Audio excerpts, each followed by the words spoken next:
Hey guys, how's everyone doing? So today I'm going to be showing you all how to make a pretty cool and nice looking little habitat.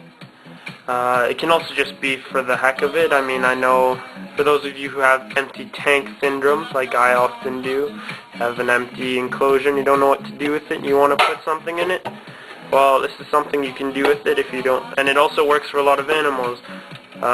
For example, you could easily house small little frogs, or froglets. Some froglets could be housed in this, like baby white tree frogs or little green tree frogs. Or you could, especially arboreal tarantulas. That's another one too. You can keep tarantulas in this sort of enclosure. So what you're going to need for it is the following. First and foremost, you're going to need a small critter keeper, or if you have a big one, you can just do a larger proportion version of this. So we have a critter keeper. I'm not using this one. It has a few cracks, but that's okay. Cracks on the bottom, so I'm going to use this side.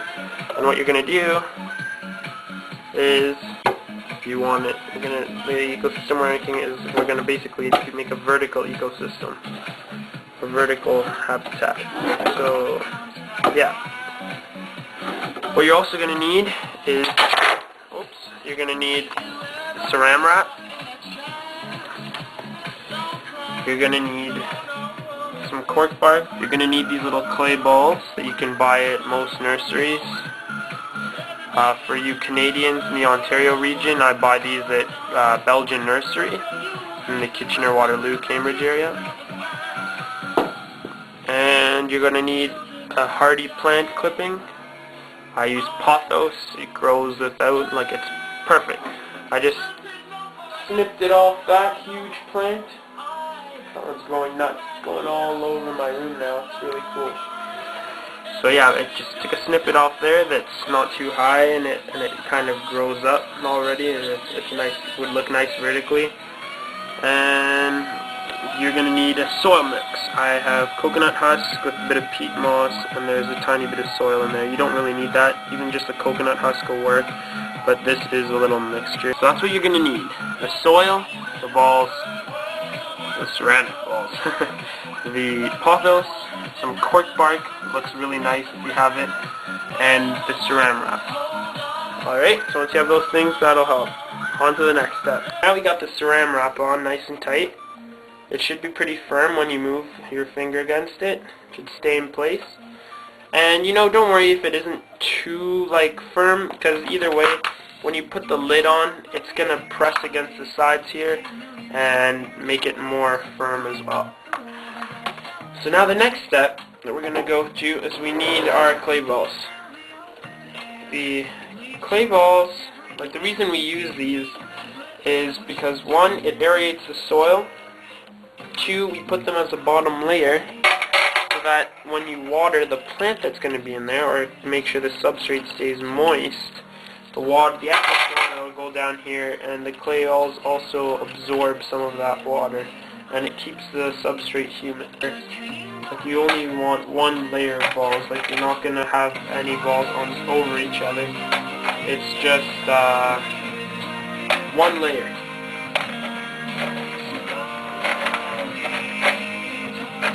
So as you can see, I have a layer here.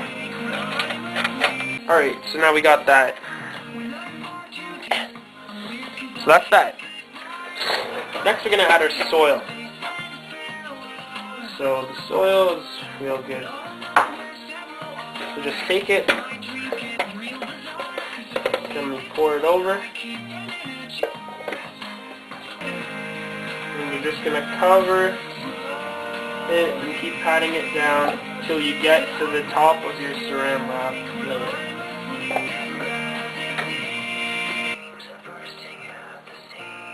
And now we got a nice layer of soil. What we can also do here is mist it down with some clean drinking water. I use our Culligan water filter. I use pure water with all my plants. It's not necessary. The nice thing about it, if you have it, you should use it, because there's no calcium buildup on the side. So if you mist, it stays. The walls the enclosure won't go all like, you know, you won't see the water, the dry water droplets, because there isn't any of that in the nice water. So yeah, and I'm sure it's better for the plant too, because all those alkali metals and etc. aren't in it. So yeah, that's that. And yeah, so now you got your substrate down. Oh, sorry about the sniffing. Next, you're going to want to take your plant. What's a good thing to do is, see, I didn't cut the plant. If you can, it's not that big of a deal, but increase the surface area for root growth. Cut the pothos, or the plant your choice, at an angle like this, so you have a longer point like that. And then that's so there's more area for the roots to start growing. Pushing the plant all the way to the bottom. So you want it to go down and like into the rocks, so it holds there too. And you'll pat down around it. But you want to also remember that when you cut, you want it needs to be able to fit. It needs to be the right size. See, I picked well. It needs to be able to fit inside the enclosure you choose. Otherwise, it's kind of wasteful to cut something too big and have to cut small pieces. And if you do that, just cut the small piece, as long as it has a leaf with it, cut the small piece and plant it in the front or something like that. Add more dimensions to it. It may be small, but it adds dimensions. Cool. Alright, so I'm going to plant this in this corner here. Got it in. So there we go. Looks pretty good. Our pothos is in. From the side you want a small piece of cork bark. The cork bark looks great, and for your climbing arboreal tarantulas or for your tree frogs or whatever you're keeping in here, they can hide behind it. The frogs love to hide behind the cork bark because it stays moist, and I'm sure the tarantulas would probably like make a web behind it or something, so it'd be cool. I use my small pocket knife from Switzerland. Yeah, I'm half Swiss, so proud of these.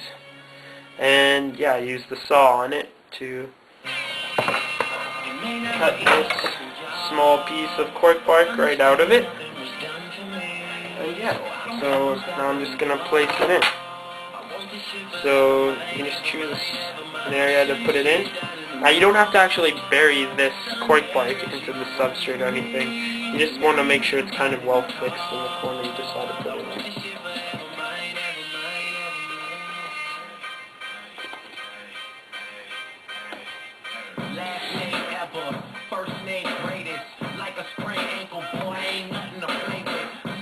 Yeah. So there we go. And that's just like a small cool little container or enclosure. I think it looks pretty nice. It's simple and it looks cool. That's what it looks like when you put your lid back on. And there we go. And then the cool part is it's easy to feed. You just open this lid and you can feed your animal, put the crickets in. So yeah, there you go. Alright guys, so thanks for watching. Until next time, bye.